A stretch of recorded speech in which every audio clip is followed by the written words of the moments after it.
We're driven by the search for better. But when it comes to hiring, the best way to search for a candidate isn't to search at all.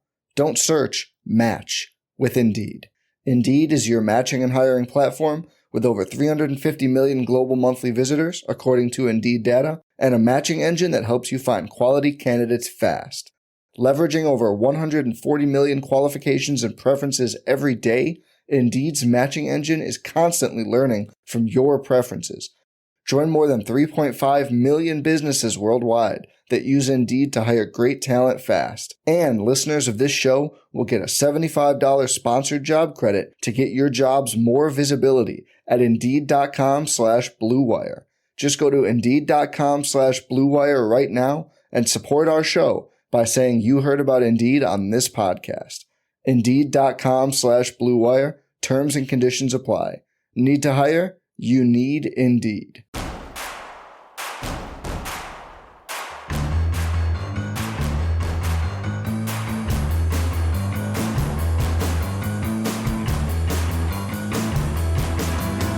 From your favorite source for Chicago White Sox talk, delivering news, interviews, analysis, and more.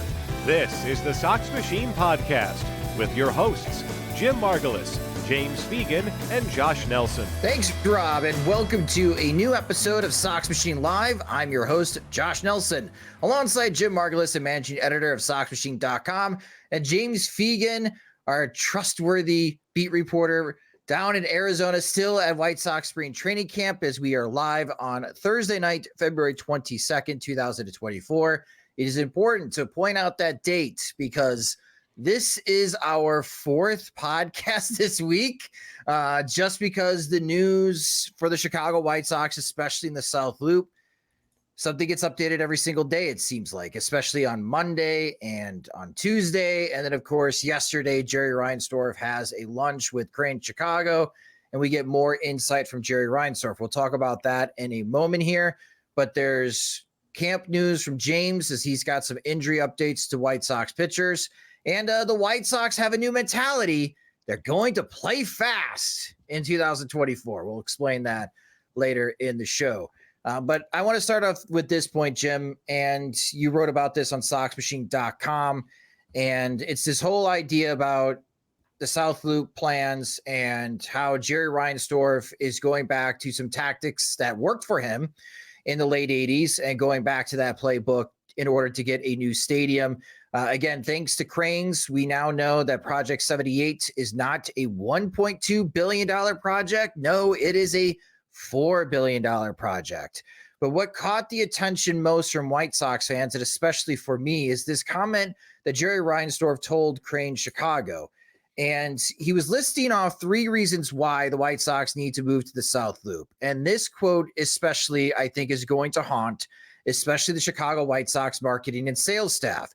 Jerry Reinsdorf told Cranes, quote, "The economics of baseball have completely changed with top ball players signing contracts worth as much as $700 million. At the location we're at now, we cannot generate the revenue needed to pay those salaries." And yeah, Jim, like I mentioned, that quote is not going to age well, and it's going to do no favors to a White Sox ticket staff that's still trying to sell some tickets for this upcoming season. What do you make of Jerry Reinsdorf's latest comments and about this whole idea that we cannot stay in Bridgeport in order to compete with the other big markets in Major League Baseball? Really, it deserves like the biggest combination eye roll jerking motion you can provide. Just as dismissive as possible. Just because there's no merit to it. As we learned in the 1980s, there was some merit to the Florida threats just because there was a vacant Suncoast Dome in St. Petersburg ready to host a baseball team, any baseball team. It was considered like the most valuable stadium in baseball because it could be used successfully as leverage for other teams angling for public funding.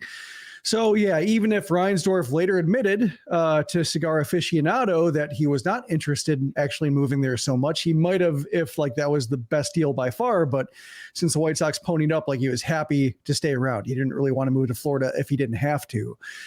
With that no longer existing, with no magic market out there with the stadium ready to go, as we're watching with the A's. Moving to a city when you don't have a stadium all set up is really, really hard. And that's why teams like the A's and the Rays haven't done it, even though they've rattled plenty of sabers when it comes to trying to get stadiums built. It's because it's hard. There's a lot of moving parts and a lot of leases and a lot of TV deals, especially now with all the money that is involved in local markets that have nothing to do with attendance. That it's really difficult to move to a stadium or move to a different market if a stadium is not built. So now that there is no market out there that can host a team readily, it's just like there's no reason to take these threats seriously. And the thing that stuck out to me was that he must have been thrilled when the Dodgers signed Ohtani to $700 million, or a listed price of $700 million. With deferred payments, with how heavily it's deferred, and the fact that Ohtani is being paid less than Larry Garcia for the upcoming season, even though Garcia, he's on a minor league deal with the Braves. Garcia will be out earning him for 2024 because of all this deferred money. And when you actually factor in, adjustments for inflation, the net present value of the deal is like $460 million. Not nearly as fun to save $460 million. A lot more fun to save $700 million, especially if you're Jerry Reinsdorf and trying to cry poor and say, look at all the $700 million deals going around. Poor little me can't pay for this. And like, you can tell just the angle that he's going for it's transparent. There's no reason to buy it. And so just like, you understand what he's trying to do, and maybe there are enough things already in motion to where like he feels it's going to go through. And if it goes through, great. If it doesn't go, I should say great for him. If it doesn't go through, then it creates quite a mess for the people in Bridgeport, people around Bridgeport, White Sox fans who have supported him there, and White Sox fans who have just kept them at arm's length because of the piss poor way that Reinsdorf runs the team. Alderman Nicole Lee of the 11th Ward will be making a comment in regards to Jerry Reinsdorf's comments in Cranes.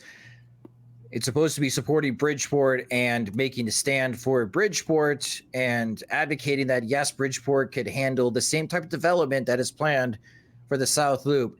James, in your years of being in the White Sox clubhouse and covering the White Sox as a beat reporter, have you ever heard a White Sox player say that, man, this is a bad neighborhood, I don't like coming to Bridgeport or Guarantee Rayfield?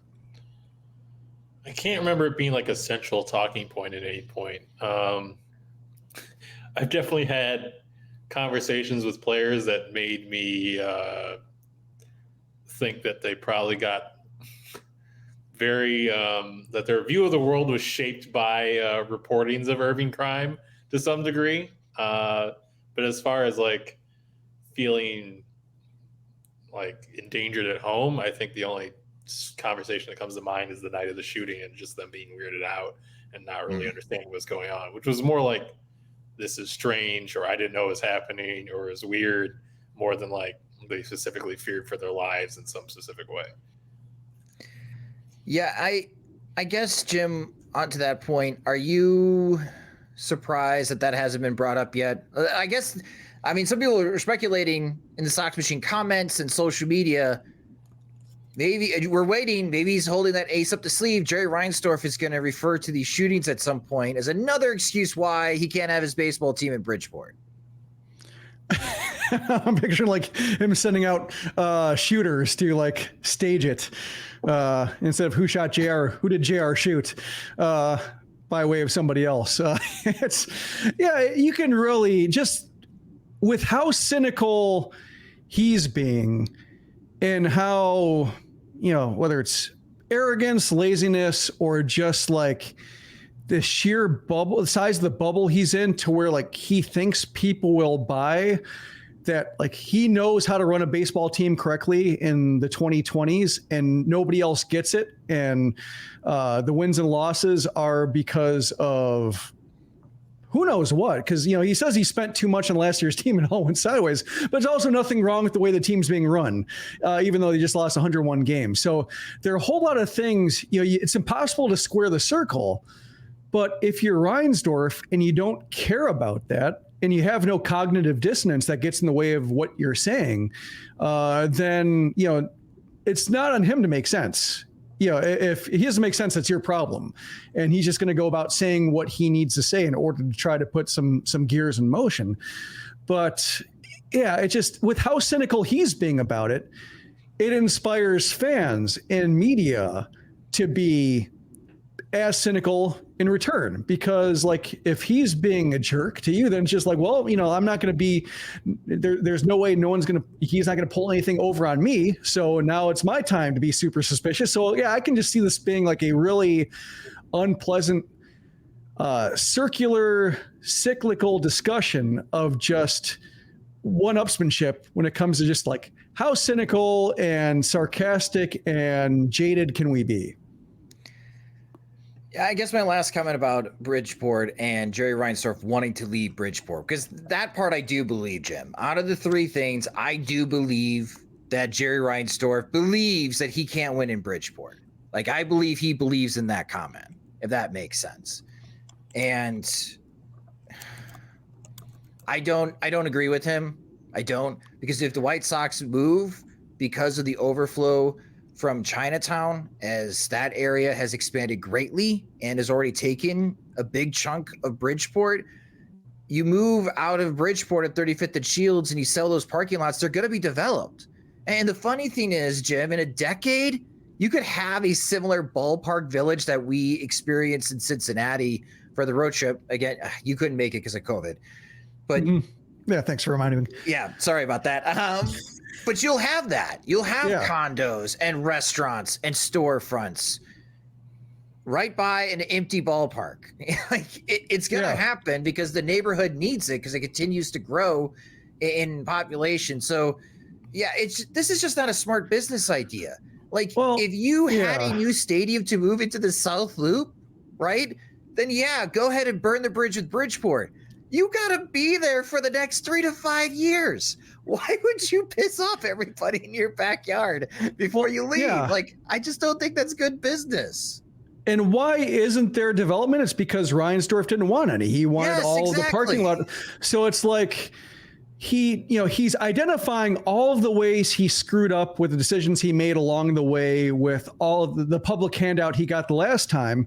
Now he's complaining about it as though he had no say in it. It was a bad hand he was dealt versus like, I dealt myself. I looked at the cards face up and dealt myself a bad hand. And, that was his choice. But now he's complaining about those choices he made and the unwillingness to audible from the division because like it's a sweet deal financially, isn't to pay anything. He's just not getting as much money maybe as he could have if he had a little bit of foresight with the way like what people want from a ballpark. That's I think where the gall comes in is like, you handed him money, he blew it. And he didn't really, in his view, he blew it. Like it's a fine ballpark, like it's perfectly suitable for a major league stadium. You can improve it further with just developing around it. But the way he sees, he blew it. Now it's like, now I want even more money. And this time you can trust me, which is just like, it's almost like addict behavior, except like he's addicted to just taking public funds. But I mean, like the same kind of thing. You're just enabling him to maybe do even more damage and put the state even further in a hole. And he just walks away unscathed or is not around to see it. And his big fear is that because his son Michael, now we got even more insight for this interview. When Jerry Reinsdorf passes away and the White Sox are for sale, his son Michael Reinsdorf would be handling that. And Jerry's big worries that his son will sell to a group of investors who move the team. Do you not trust your son to sell to a group of investors who promise not to move the team? It is, and he's sitting there. Michael was at this lunch with Crane Chicago. Whatever. It's just bizarre. And he wants to be the good guy. I thought that was he wants to keep the White a novel Sox twist. In is like, I'm not going to do it, but like somebody else might, and I'm your savior. And like, right. Yeah. All right. So that's Jerry Reinsdorf again. The Project 78, $4 billion. The White Sox need 1.8 to 2 billion, which you can listen to the excellent interview that James Fegan had in our previous podcast episode with Neil DeMouse, who does a great job and analyzing all these publicly financed stadium deals across the country. And James, this sounds like from Neil's perspective, this could be, if the White Sox got this money, this would be the largest publicly financed stadium in North America. Was that right? Top of the world, baby. Like White Top Sox of the back in the world. elite. Yeah, Chicago and Nashville. It's what kind? It's like setting the new record for like home runs every year in the juice ball era, kind of like it would be a fleeting moment in time in which I feel like it'd be record setting. But yes, it's the largest ask, or would be the largest like public financing move at this time. Though I assume it probably gets surpassed before a shovel even broke any dirt. I feel like such a Chicago stereotype right now, where I'm like listening and understanding like all the reasons why things are structurally compromised long term, and still glancing over like, why can't the Bulls get it together? Yeah, that's just the economy of man, of being trapped by the individual moment, even while knowing the larger truth. We're driven by the search for better. But when it comes to hiring, the best way to search for a candidate isn't to search at all. Don't search, match with Indeed. Indeed is your matching and hiring platform with over 350 million global monthly visitors, according to Indeed data, and a matching engine that helps you find quality candidates fast. Leveraging over 140 million qualifications and preferences every day, Indeed's matching engine is constantly learning from your preferences. Join more than 3.5 million businesses worldwide that use Indeed to hire great talent fast. And listeners of this show will get a $75 sponsored job credit to get your jobs more visibility at Indeed.com/Blue Wire. Just go to Indeed.com/Blue Wire right now and support our show by saying you heard about Indeed on this podcast.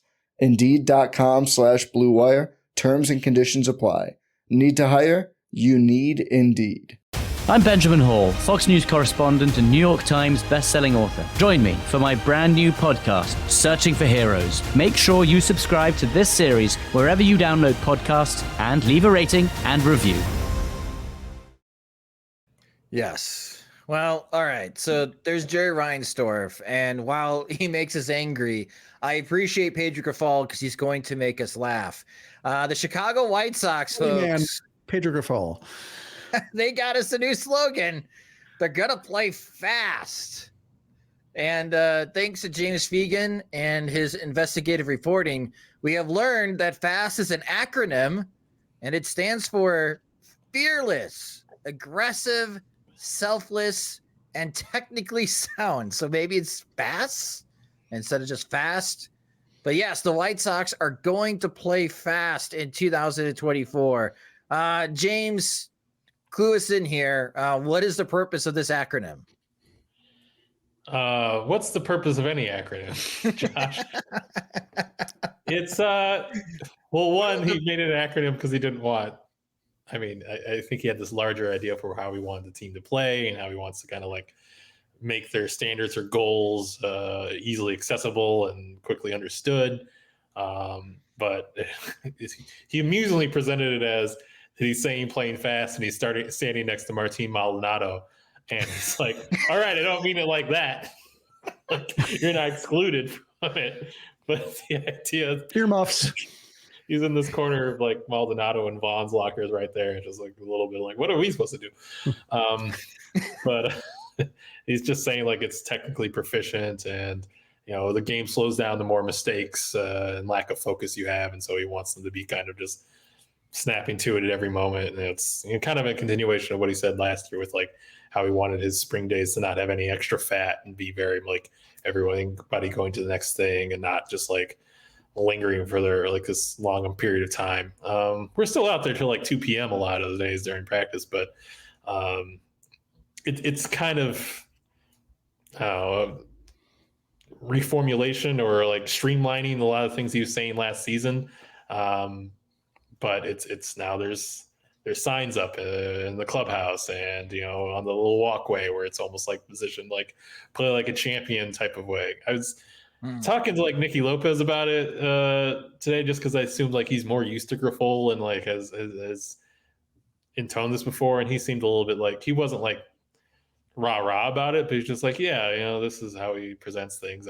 We understand it. And, you know, as someone who's played with him for 4 years, I think I play a role in communicating to others and letting them know this is how Pedro is. But I couldn't find someone who was like openly rolling their eyes at it, or necessarily like, they're not wearing T-shirts with on it yet, and saying we're playing fast today, boys, and getting like fired up either. It's kind of in line with everything for Pedro where this year, where last year was so awful, and he said so many similar things last spring that like he can't really have any credibility, and nothing he can really say can install credibility before results come. And the more likely result is that he used to affirm what you already think of him, which is this guy who led this, one of the most disastrous seasons in franchise history, a shortlist contender, I would say. I mean, already kind of there record wise, but considering the expectations and the second highest payroll in team history, probably a really good candidate. Also getting long running executives fired, so it's they need something. They're all like, I can't get these guys to talk about the uniforms because they're all like, Michael Soroka literally said, I'm not in position to complain about having a uniform. So I don't think it's the roster that's going to be we're above this like slogan. And he's definitely has more people used to him in the sense that he has now Benintendi, he has Lopez, he has Mike Moustakas in camp. There's a lot of people that say like, hey, Tim Hill, not crazy, but it's certainly it's easy to see this being used against him, not just in my mentions right now immediately, but if this team continues to be kind of not efficiently playing team that they've been in the past. Yeah, because in the corporate world, when you have acronyms like this, you usually have KPIs, metrics that measure to this mentality. Are we meeting what we are setting out? And I don't know how you grade Fearless. I don't know how you measure aggressive, maybe in stolen base attempts or taking extra bases. You can get that data from Baseball Reference. They tell you the percentage of your base runners taking an extra base. Maybe that's something we can grade on the aggressive side. I'm not sure how you grade selfless, and I don't technically sound.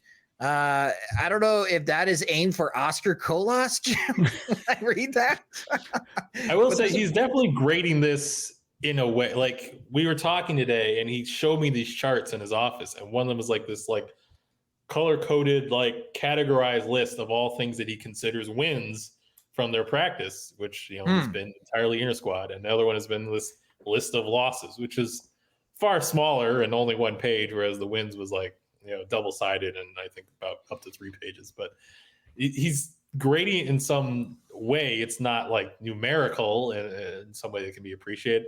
And a question that like I tried to ask him that I feel like he was slow to embrace for reasons I understand is like, how would you define success from this team outside of winning? Because, in all likelihood, they're not going to win 90 games, which is the easy way to say a successful season. So that's a good question. I gave him an example, like, say if you won 78 games, but like you had the highest rated defense and, your base running was rated really good on UBR just for taking the extra base, because he stresses they don't want him to just like steal crazily. He really wants them just taking extra bases more often or when the opportunity presents.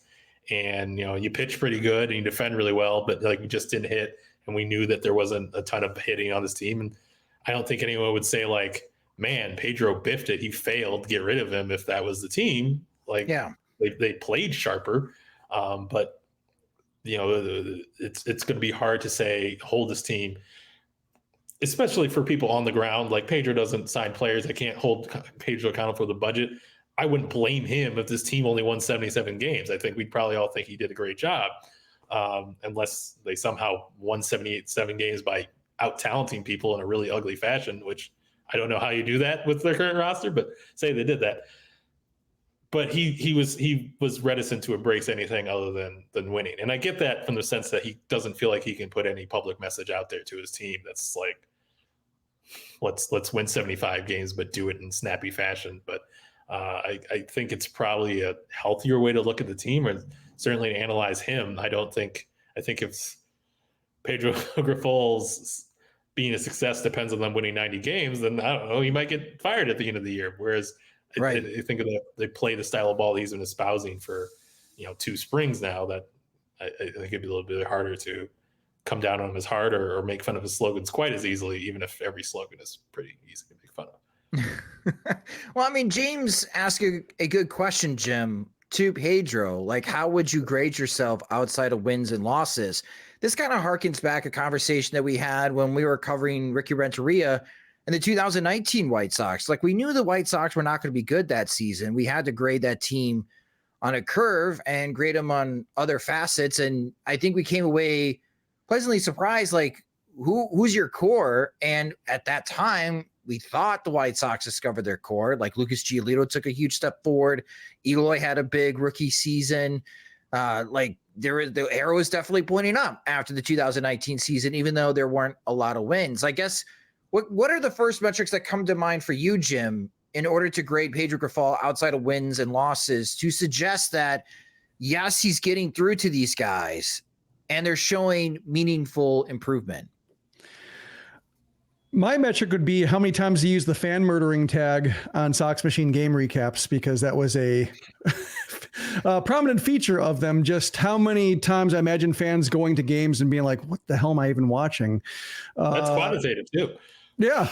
And I can keep track, but those are my wins and losses on my chart. But given how they buried the bar last year with just, the standards for competence and just kind of like professional ball players in a major league setting, at least wearing a White Sox uniform. I think we've seen that with the Pirates at times, with the Royals, and the White Sox are right there with just like how bad they looked. And the part of the acronym, the first 2 letters of the acronym, Fearless and Aggressive, I'm thinking you're describing Oscar Colas. And then like, okay, I gotta bail out and figure out some different words that don't describe Oscar Colas. We're getting there.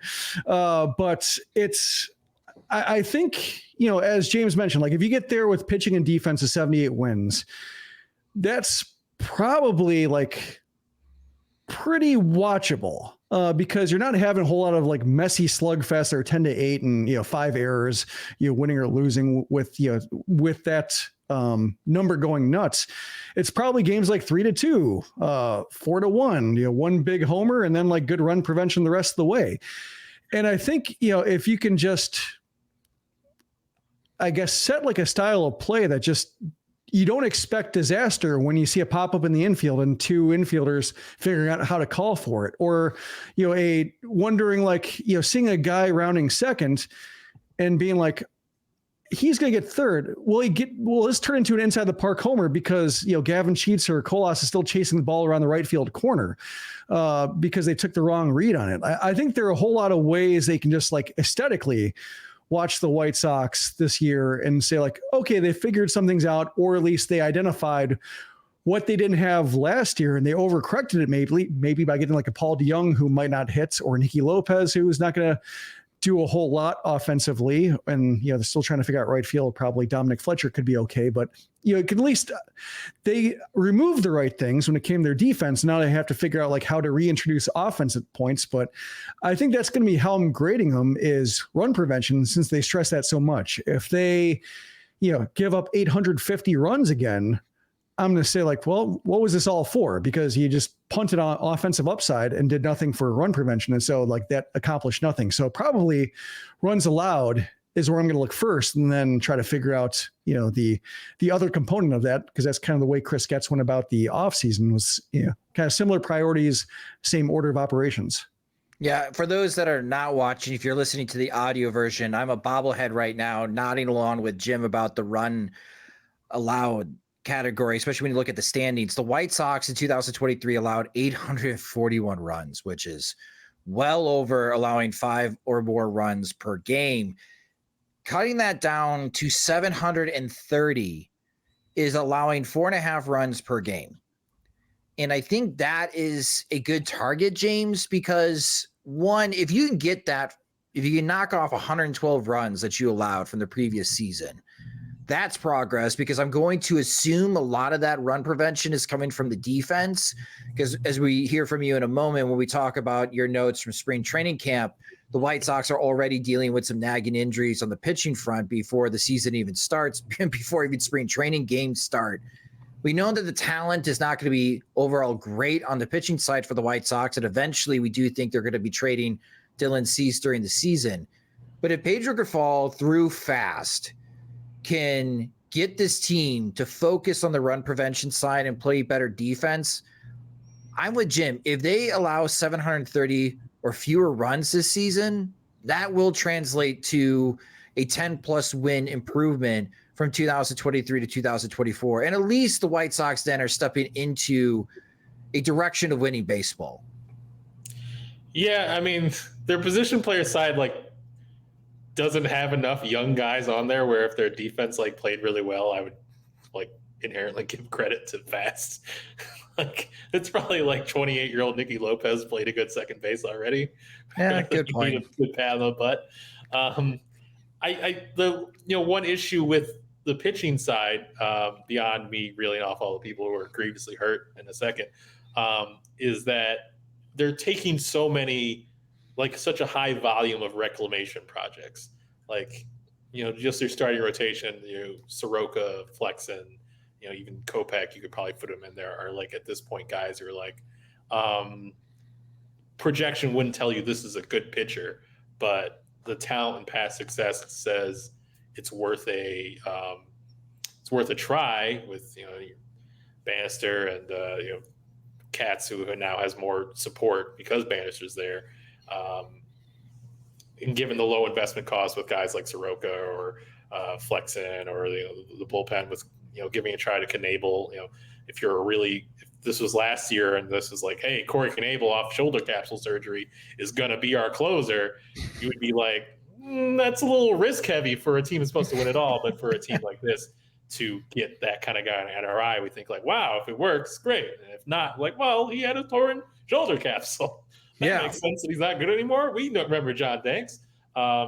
So I feel like there's probably a world where their pitching is, average to below average or just bad, and they still have like 3 or 4 flips where like, kind of interesting that they're able to make that work. Oh, that gave us somebody to flip at the deadline. That's kind of useful, and it provides a little optimism about where the pitching development is going to, but didn't really produce like a good team. And maybe we're talking about like, hey, they only won 65 games, but did they do a good job? That seems like a conceivable world. So as far as what you asked me to say, John Brebbia, they're one of their 2 guys with like a guaranteed contract in the bullpen. He was in a walking boot yesterday, and then today he moved to like the little scooter. Though I did find a trainer who was looking for him with the scooter yesterday, so it's possible he would have been the scooter yesterday if they could just find him. But Brebbia has a right calf strain. Chris Getz clarified that like he's not going to be pitching or in practice games for a couple of weeks, but they emphasize that he can keep his arm loose. He can do some sort of modified throwing where they don't think he's going to back up so much that's going to render him not ready for opening day. I would be totally unsurprised if missing a couple weeks or 3 weeks of Cactus League play resulted in him not being quite ready for opening day. But that's where he's at right now. Corey Knebel, Kat said he's behind some other relief pitchers because he's coming off of the shoulder capsule surgery. Now he's been throwing bullpens since the start of camp. It's not like he's been on the sidelines the way like someone like Matt Foster, who's still recovering from TJ, has been on. But Kat said that there would be several more bullpens he'd have to throw before he's someone who's features in the mix of Cactus League games. So you're going to see nothing but relievers on Friday for the Cactus League debut, heading off with Jesse Chazes. And, for the first couple of weeks, Knebel's not going to be part of that, which, they have a lot of NRIs. I'm sure they can make do, but he's probably the one I would say is the most high ceiling guy if they can get him going. Interesting story that Corey told me was that he is entirely here because of the new director of player personnel, Gene Watson, because Corey Knebel and Watson's son were high school teammates. So he said he always wanted to play under Gene Watson. Well, that's cool. Rule 5 pick, Shane Drohan, underwent. He had been like limited and on the sideline, so I knew something was up with him, but they announced that he went through a nerve compression surgery in his throwing shoulder. He is definitely not going to be open year ready. He might start a throwing program at the end of spring. Now, it's not good for anyone to have a shoulder injury. They did emphasize that this is not what they view as like what you normally think of as like a major structural thing, that it was kind of a minor issue to correct, that they don't think I think you've heard Rick Hahn say, like, there's nothing structurally wrong long-term or no issues long-term too much to really get like too positive about the guy getting a shoulder injury. But I think it would have been unlikely for Drohan to make the team out of the camp. And being a Rule 5 pick, that's always kind of the, big thing on the horizon you're always worrying about is whether or not he can prove himself major league ready in time for that. And I think it would have been a little bit surprising if he did that. Now, if nothing else, that kicks the can down the road a little bit as far as making that decision. I don't know if there's going to be some major jump or some major transformation in the bullpen where all of a sudden, like, when Shaden Drohan's ready, he's a godsend to the bullpen, because I think there was probably still some issues to really work out before he's major league ready. But this does at least not put them in the position where they have to, one, make a decision they're not ready to make, or two, kind of announce to the clubhouse, here's what type of year this is. This guy that everyone's been out pitching made the team because we're stacking assets and not trying to win games, which I think is always a possible factor when Rule 5 decisions in the bullpen. Someone I announced it like I put it out there a couple days ago, but Edgar Navarro, he made the major leagues last year. He's out right off the 40-man, along with a lot of the guys who were pitching in September in the bullpen last year, but he's getting TJ next month. I think he threw once and then wasn't active after that. And, really probably needed to go back to AAA, but that's his this year. But now he's getting TJ, which obviously sucks for a lot of reasons, especially for him. But, I don't know if he's a big part of the picture necessarily until he forced the issue again, which, hopefully he'll be able to when he gets back. I asked Ethan Katz about Soroka because we were talking to Katz today at length, and something especially comes to my mind with how he's kind of struggled to get back to where he was. I don't think anyone's shocked that he's struggling to get back to where he was after 2 Achilles tears, but he's a guy who had a really good action on his sinker and really good results on it. And so my curiosity is he still able to physically get to the same place where he creates the angle on the sinker where it works? And Ethan very quickly said, well, no. He kind of his delivery is different now. He doesn't get to the Great same news. Thank you, Ethan. His arm slot is a little bit different, so they have to reconfigure it. Now, he's not going through this big arsenal change. He's still kind of a sinker guy, but it does kind of seem like it's if his sinker can't be as effective or in the same way, is the change just kind of de-emphasizing it because it's not as effective. So what Ethan actually said was, quote, he's a different pitcher right now. He's moving different down the mound. What he was able to do prior to injuries is something he's not able to do as much. So we're kind of working to do delivery, understanding how good the sinker was in years past and trying to get him as close to that as possible with where he's at with his new delivery, what he can and can't do. That's a tough situation. On one hand, it's in kind with a lot of the guys in here. They're trying to figure out new ways for them to be effective. But most pitchers are lucky enough to find one way to be effective in the majors in their career. Finding two at 26 years of age is a bit of a trick. And a lot of these guys are reclamation projects. They're just trying to get them back to where they were. Whereas it's kind of a different project to find out a new way for him to be effective with his current delivery. So that will be informative over the course of the year. That explains also his attitude towards just happy to have a uniform if he knows that he's not able to succeed the way he did before. Yeah, part of that is like very much staring down more time at AAA if he was still in Atlanta, or possibly the next time he's out of options, or what the next solution for him is. I think he's very appreciative of an extended major league shot. It would be something that was hard to get into the last team. He said he felt like things were going in the right direction. He was solid to good in AAA right before he got called up at the end of last year, and then his one outing in the Braves, he had shoulder stuff pop up. So certainly looking at his stuff last year, if he could just face the Charlotte Knights offense, he would be back to his all-star self, because he dominated them 3 times out. But the real hope is that he found some sort of rhythm last season that they can build off of, and find some sort of secondary offering they can lean on a bit more if he can't go as sinker heavy as he was in the past. All I have to say, Jim, about the Bravia injury, it's unfortunate because I thought that he could help stabilize the White Sox bullpen. But this totally opens the door for Jesse Chavez to make the team, baby. And that is what I'm rooting for. That's what I need. So Jesse have an outstanding appearance in the White Sox spring training opener. And let's start that campaign. Let's start marching towards Jesse Chavez making the team. I mean, I imagine he has to make the team, otherwise he just goes home, right? Like, I assume. Like, win or go home, yes. No, that's great insight from James. Notes from camp. Lingering injuries for the White Sox. We'll see if Bravia does start on the injured list. If he does, that kind of, I mean, this is already, Jim, a bullpen in flex coming for the White Sox and starting in 2024. And Shane Drohan, you know how much I love the Rule 5 draft. I don't think it should exist, but it still does. So what is that, 50,000? If the White Sox put Drohan on the injured list to start, and if he comes off the injured list and they have no use for him, do they pay Boston $50,000 and send him back? Is that the rule? I thought they have to pay if they keep him. Well, they definitely have to pay him. I think they pay for the claim, and then the Red Sox pay like half of it back to get him back. That's it. What if the Red Sox don't want him back?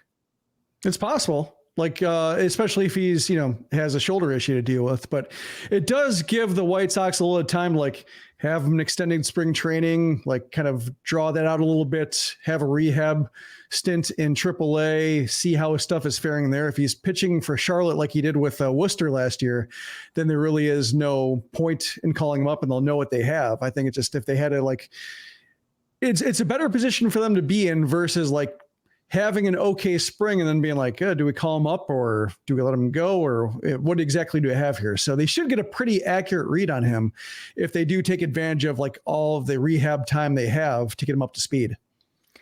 We do have some breaking news, I guess, on the White Sox TV front. This is the beauty of the live stream. And thank you to all of those that are watching the live stream, giving us this news that's coming down the pipe for White Sox TV news. Brian O'Connor. Brian, thank you so much. Shout out to you for reporting this to us first. Chris Kamka, who's been a big part of White Sox broadcasts, helps out in Sox Math. He's a brilliant mind. He is a master of baseball reference. Getting a chance to meet Chris, he's a great guy. He is a big involvement in the local Sabre chapter here in Chicago. He is leaving NBC Sports Chicago and joining the Marquee Network, and will be helping out with the Chicago Cubs broadcasts. And yeah, I'll miss it because he does such a great job, Jim, just finding the most random stats and nuggets of information that make the broadcast much more enjoyable. So it'll be a little bit weird now. Now there's no Jason Benetti, and now there's no Chris Kamka to bring all this interesting information and data. So we'll see what the White Sox do in replacing Kamka. But for Cubs fans that are watching this, and we'll be watching games, of course. I mean, I think the opening game is against the White Sox in spring training. I think that's going to be on Marquee. Kamka's a great guy. He'll make those broadcasts better for the Chicago Cubs. I wonder if this is like John Schriffin's reign of terror setting in, and underneath the banal my office tweets showing his courtside view from basketball is like this just cold-blooded operator who just is going to overmake the it's that along with all the issues Reinsdorf is setting up with just like bad PR if the stadium push goes nowhere. If the broadcast is worse, then what do you have? Like, if fans don't want to go to the park, they feel I haven't even thought about this. Yeah, just like, he's already playing with fire a little bit. I think, maybe Benetti's absence can be overstated a little bit just because, if people want to watch White Sox baseball, White Sox baseball is kind of like, there's only one product. You can maybe watch the other team's stream if you're out of market, and sometimes I do to see what other broadcasts are doing. But like if you're in Chicago and you subscribe to the cable carrier or what have you that carries the RSN, like you're going to watch White Sox broadcasts, and Schriffin's probably going to be okay to where like you don't really notice him too much, and you're like, I miss Benetti, but like this is okay.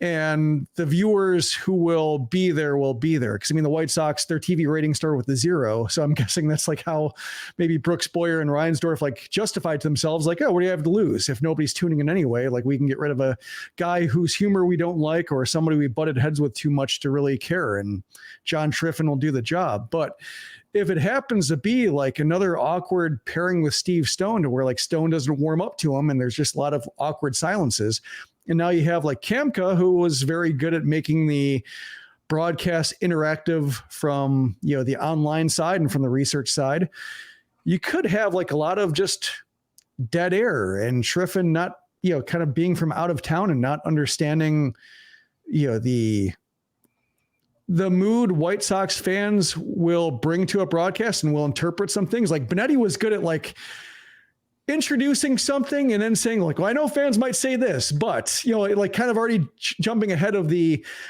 sarcasm and saying like, here's why I want you to take this seriously, even if I hear you rolling your eyes at home right now. Like he was very good at communicating to the White Sox fans that way, and I think could be unappreciated. Whereas like I remember Schriff in his introduction saying that he got fired up talking to Pedro Grifol, and that's not something you say to White Sox fans. Like nobody's fired up listening to Pedro Grifol. So you're already kind of exposing yourself here as somebody who hasn't been here very long. Like it could be a case where like, if this broadcast goes south and the team is 100 loss bad, where is the connection coming from?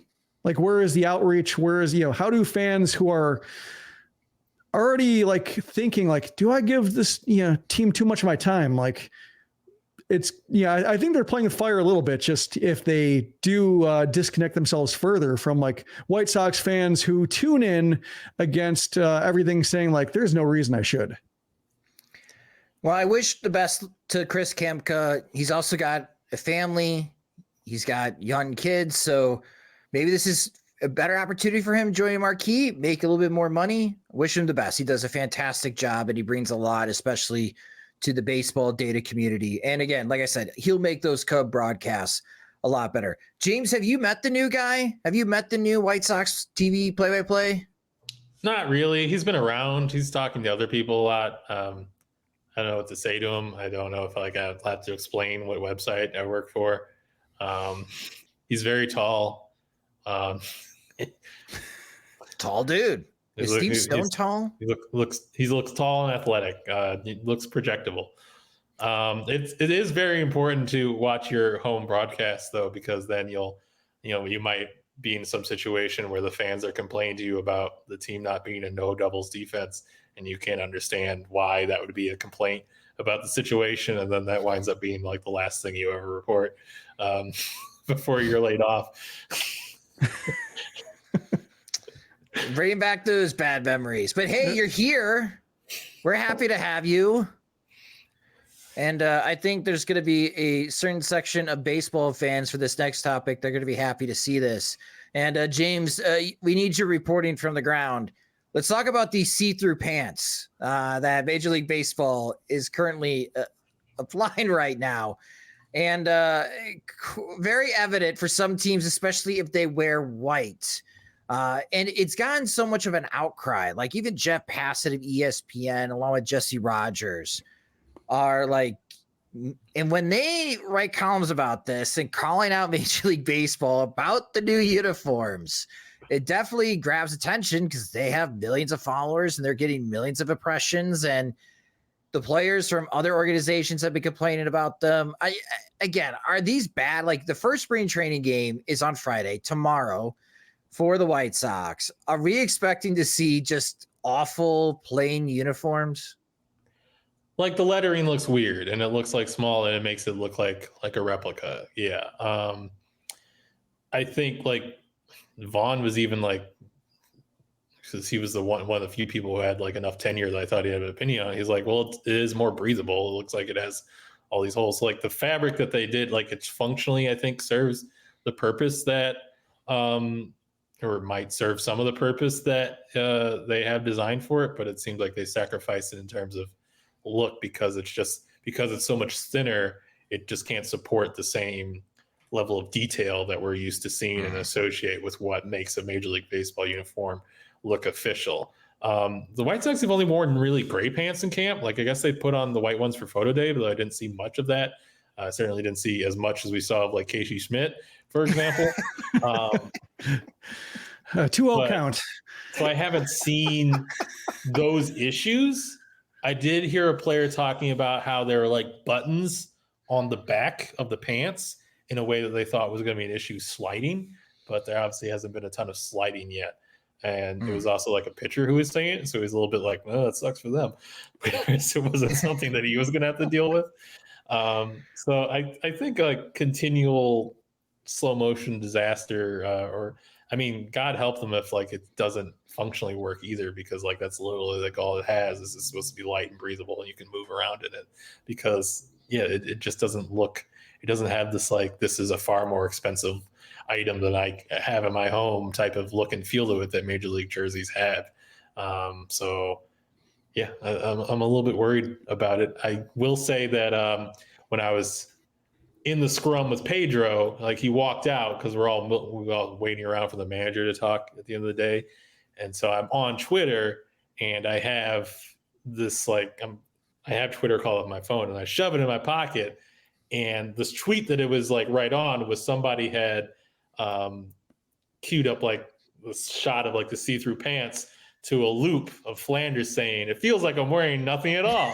And so when I jammed my phone in my pocket, it like clicked through to play like the video on the tweet. So I just have like playing in my pocket, nothing at all. And so that's what led me to panic. And I'm like trying to turn it off. And we're in the scrum. And I just took it and threw it with my left hand. I knew my phone had a case on it. I was like, that presence mine. I kind of would have preferred it to land on the grass. Instead, it sailed over the grass by several feet and like clattered on the sidewalk, making some of the photo guys who were like in the booth doing picture day stuff like come out and wondering why there was like phones falling from the sky. But Pedro seemed a little impressed by the quick, like the level of distance I was able to get with a quick little like flip move. Like if I was turning a double play, I would have airmailed the ball into like right field by several feet. But it was fearless. It was aggressive. It was selfless. Technically sound. Yeah, that is fast. James Fegan applying the fast techniques and tossing his phone. I gotta watch this video now. Nothing at all. Stupid sexy Flanders. Oh, the see-through pants. I hope they stay. I hope it sticks to the major leagues on like opening day, because that'll just be hilarious. I want to see the Michael Kopech who love them. The Michael Kopech sweat test. Oh yeah. The White Sox might be wearing gray a lot this year, this upcoming season. Gray. Why are the White Sox wearing peach uniforms? Of like, no, there's Kopech sweating the first inning. They had Cease in picture day, like in full uniform, but with a Santa hat. I don't know if they have like some Christmas in July. Like, is he even going to be on the team for that? Well, that's another good question. And so we were like, could you pitch with this on? And he's like, yeah, I think I could. And I was like, if we got you like a really longer Santa hat where like the white little ball is like swings around, would it like create an extra layer of deception? And he was like really on about it. Like, that would be a great idea. I was like, won't you sweat too much? He's like, I'm not really a big sweater. I was like, yeah, but what about like Kopech? And he's like, no, that'd be a tough scene. Oh man. Well, again, some final notes here.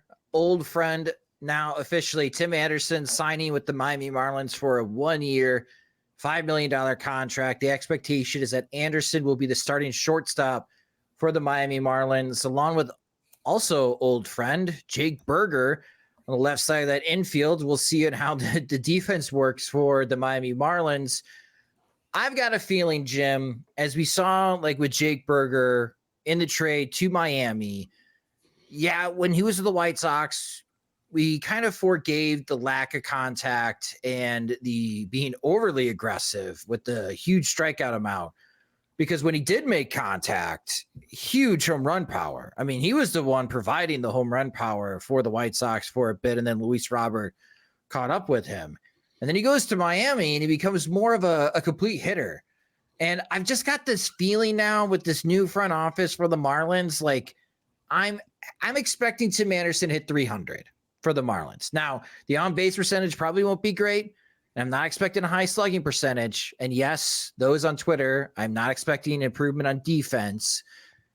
But for Anderson, batting average was so important to him. And I could see him hitting 300 for the Marlins this season. Over how many games?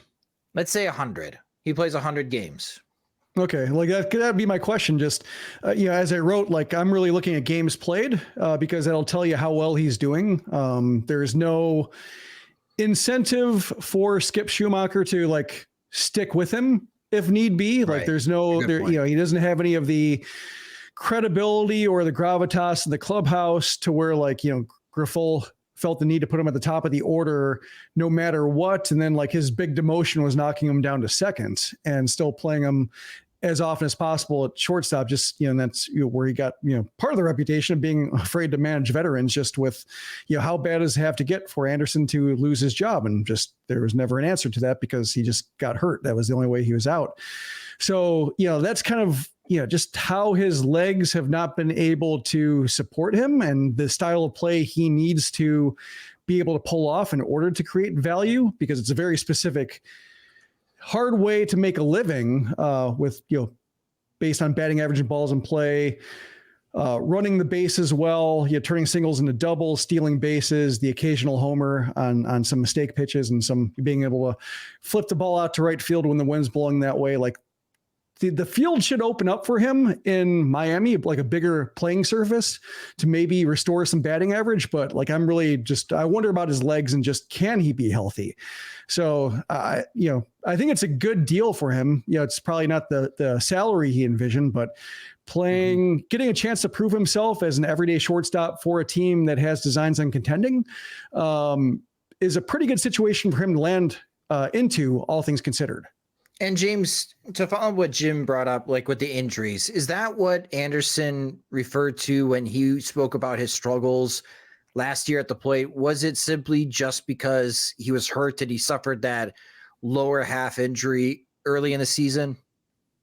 Yeah, I mean, that's certainly his position, and I think it's kind of a compounding of things. You got the MCL sprain, you got a groin strain that he had the year before. You have he's had hamstring issues a couple of years. He's had pretty significant ankle sprains in the past, and it's the hairline fractures that he had in high school that put him towards baseball in the first place. I think it's been kind of a long litany of stuff on there that makes you wonder how structurally compromised it's become at a certain point for somebody whose athleticism is such a huge part of his game. I'm sure all the personal stuff he went through and feeling like he was letting the team down when he's supposed to be like kind of the man, and all the attention that he's got. I'm sure none of this helped.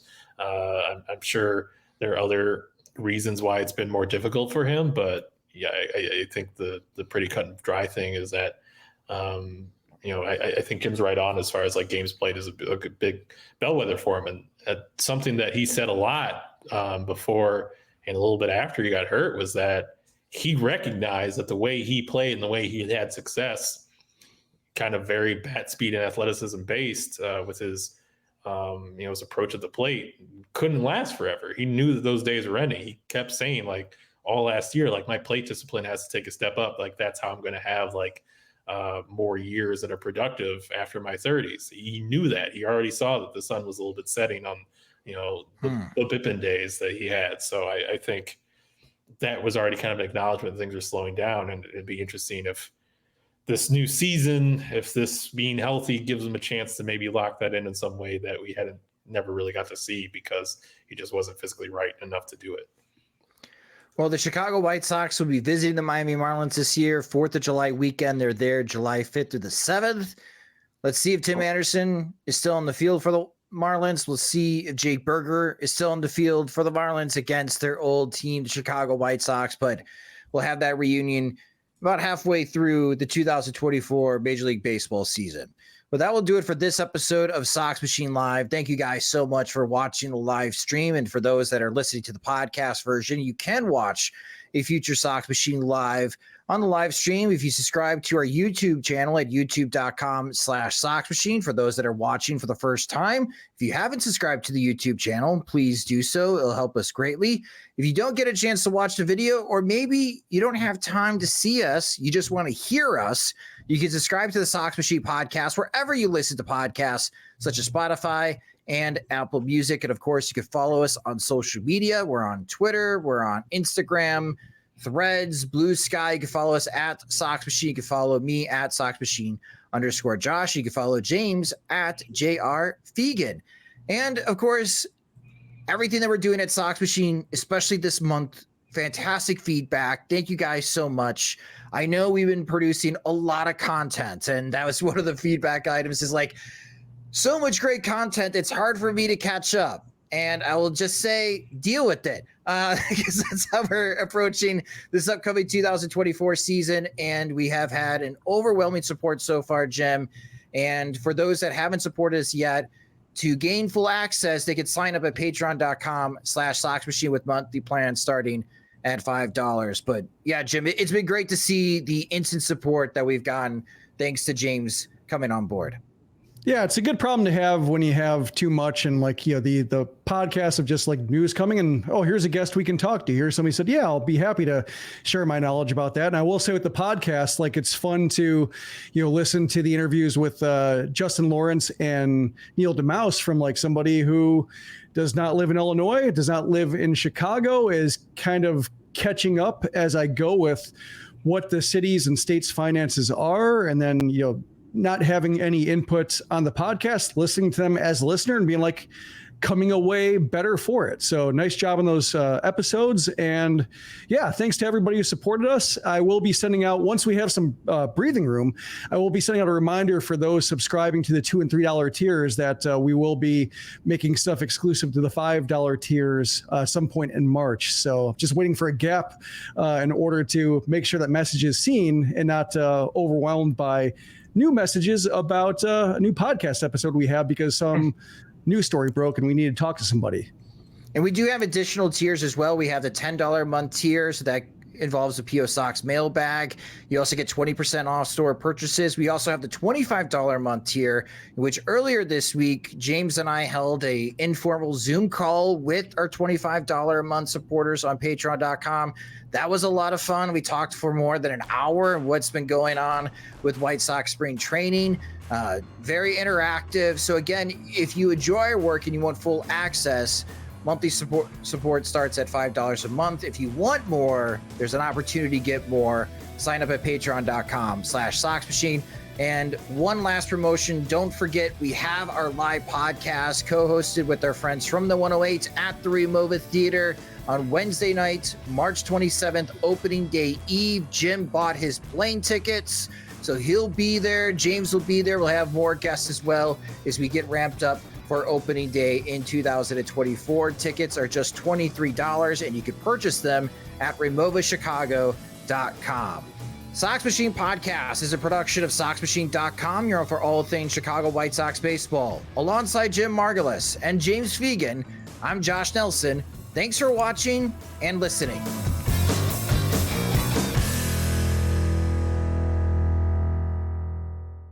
Hey, Virginia, did you know the law protects patients from surprise medical bills? Insurance companies and hospitals post cost information online. You can request a good faith estimate 3 days ahead of hospital care. Know your rights as a healthcare consumer. Visit controlyourcare.com to learn more about patient-focused healthcare laws. ControlYourCare.com can help empower your healthcare decisions. Paid for by the Virginia Hospital and Healthcare Association.